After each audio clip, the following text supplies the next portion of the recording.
Most people's idea of an incredible visit to Nara is ticking the Todaiji box and feeding the deer for an hour, which is good, but it's hardly extraordinary. But what is extraordinary is how easy it is to level up this plan with some light cardio. Yes, a bit of walking.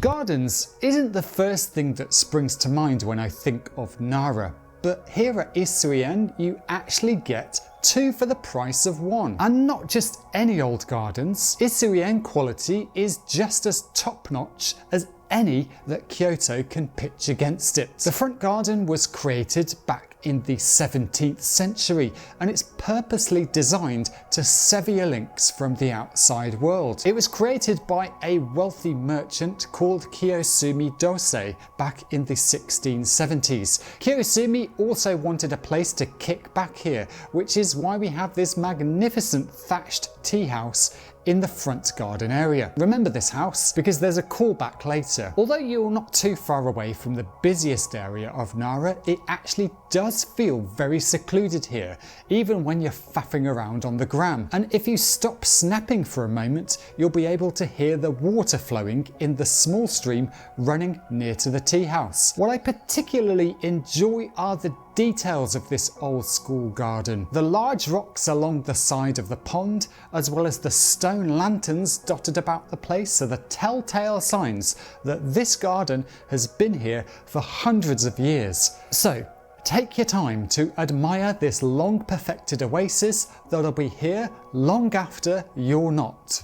Once you've toured the prelude, head over to the follow-up, the back garden. Here you'll immediately see a huge contrast between the two styles. This is what's known as a strolling garden, and it's positively capacious, even to the point of co-opting the mountains in the background and a bit of Todaiji temple into its design. This is the traditional concept of borrowed scenery, or shake, meaning the whole garden seems larger than it actually is. The back garden isn't nearly as old as the front, put together in the early 20th century by another local businessman to be used for tea ceremonies, poetry readings and fancy functions. Being a strolling garden, there's a lot more space for features. So we've got a tea house, a water wheel, rolling hills, waterfalls, and a set of stepping stones so you can put yourself right at the heart of all the tranquility. You can also savour the peace, since 10 minutes exercise is a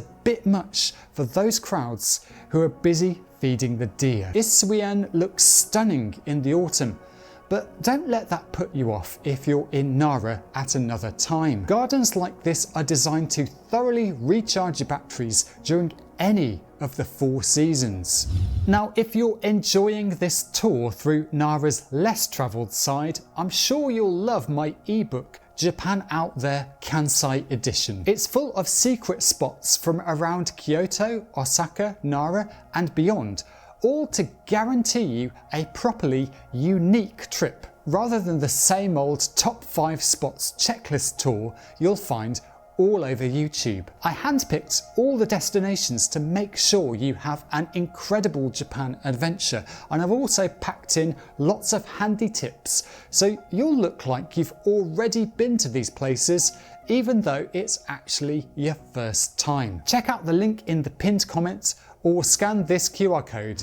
And speaking of recharging, remember that thatched tea house I mentioned before? This is that callback. If you want to crank up the calmness 1 extra notch on your visit, be sure to head over here for a traditional set of matcha and Japanese sweets. Take a seat for this snack time and luxuriate in the most sumptuous views of the garden, all accompanied by a soundtrack of your thoughts and just your thoughts. The creator of the back garden, Kiyosumi, is said to have relocated this thatched house over here just so he could savour a cup of steeped green tea known as sencha while absorbing the sheer beauty of the grounds. And after the most traditional of breaks, basking in the spectacular panorama set out in front of you, you'll want to live here too, or at least pretend, until the cafe staff turf you out.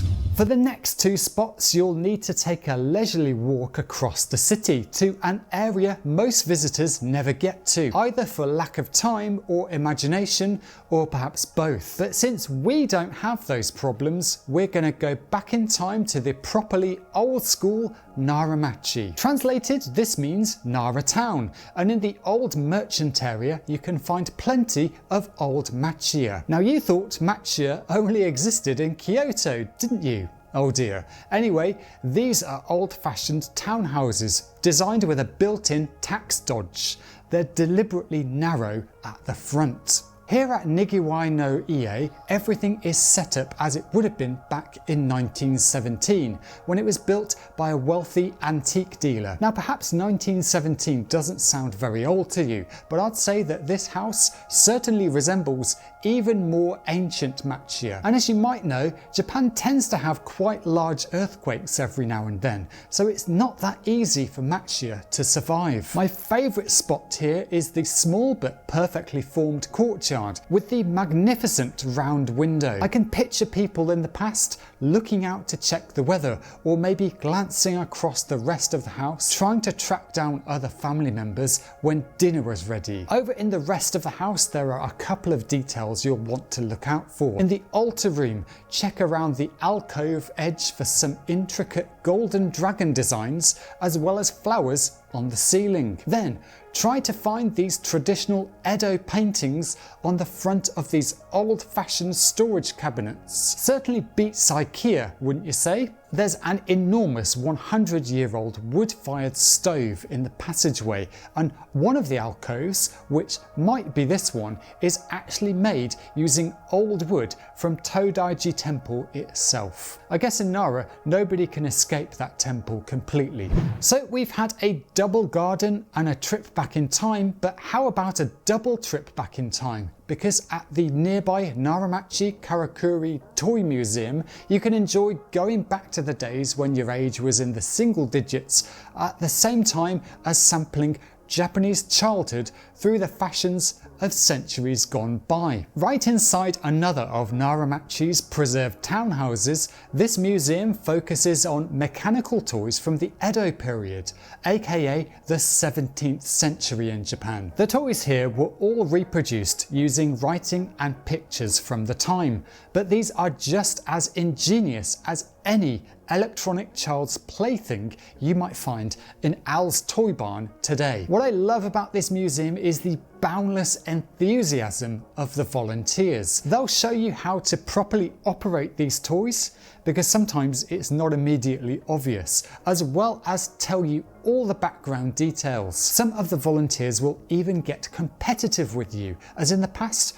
I've been challenged to a kendama match. That's the incredibly tricky cup and ball game. As you can see, this is a hands-on museum, so you can play with all of the exhibits rather than just looking and imagining how they work. The staff are hugely welcoming to tourists, and best of all, it's absolutely free.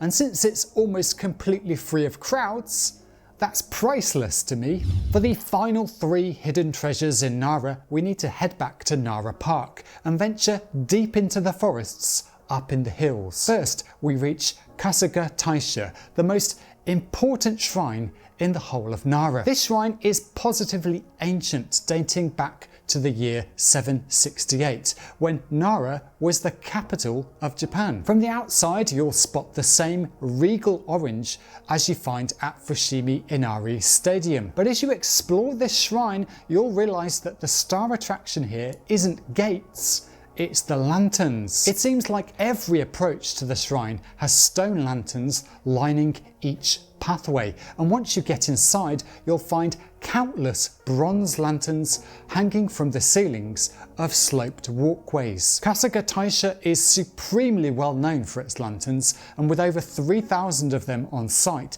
you might think that this would make a fantastic site if they were all lit up. Well, you're right. If you come to visit in either February or August, you can witness truly magical scenes here deep in the forest with the Lantern Festival. The hanging lanterns are fashioned out of bronze, and of course, over time, this metal oxidizes, and turns green. This means you can tell the age of the hanging lanterns by the colour. Another way you can sense the deep history of this place is by examining the tree that's so old the shrine buildings have been built around its trunk. It's a typical example of Japanese culture working in harmony with nature, though I do wonder how watertight that roof actually is. At one time, this shrine was rebuilt every 20 years in the same way as Ise Grand Shrine is to this day. However, this process stopped sometime back in the 1800s, meaning that you'll never have to worry about visiting while reconstruction is in progress. Normally, I'd recommend the next spot as your last port of call in NARA, mainly because it's so photogenic that you'll want to capture it during the so-called golden hour at dusk. But it comes second to last in this video as it doesn't really work as the climax. The Nigatsu Urasando, or back approach, is a wonderful, properly ancient path skirting the whole Todaiji complex. With the elevation change, whitewashed stone walls, cobbles and traditional tiles, it's a perfect scene of Japan from days gone by. It reminds me a lot of the famous Ninzenzaka and Sanenzaka in Kyoto, with the slight difference that here you can actually see the street. Be sure to go this way on the way back to your hotel and savour the moment. And continuing the theme of NARA doing traditional better than Kyoto, how about a Kiyomizu concert hall without the concert hall? What's that? Does this one have a view? Well, it's the climax of this video. What do you think? For the low down payment of a pleasant stroll, light climbing and a spot of deer avoidance, you too can have the sense of accomplishment of reaching a place where many visitors would have already collapsed with heart attacks getting here. Possibly. So here we are at Todaiji Nigatsudo, the wooden hall set on the side of a hill right on the edge of the Todaiji complex. This hall was built back in the 8th century, and if you scour the surroundings from the balcony, you might think that precious little seems to have changed since then. Just like with the Urasando I just presented to you, there's a palpable sense of old-time Japan when you visit here, with plenty of chances to see the workings of the temple going on right before your eyes. You might even find a monk running late. The absolute highlight of any visit here is the sweeping view of the city and the mountains in the east out in the direction of Osaka. It's a perfectly captivating scene, especially during sunrise and sunset. Now you might think that it'd be eternally sardine with Insta hunters, but that's not true. Even though the platform can get busy, it always retains its special feeling for me. How is that possible? Well, 2 words: steps and walking. It's as if the panorama likes to give generous helpings to all visitors, but only the ones who can get off their backsides and trek up here. And if you enjoyed this tour of NARA's hidden gems, then you probably like this playlist up here, all about the ones you'll find in Kyoto. See ya. So take your time to admire this long perfected oasis that'll be here not long after you. No, it'll be here long after you.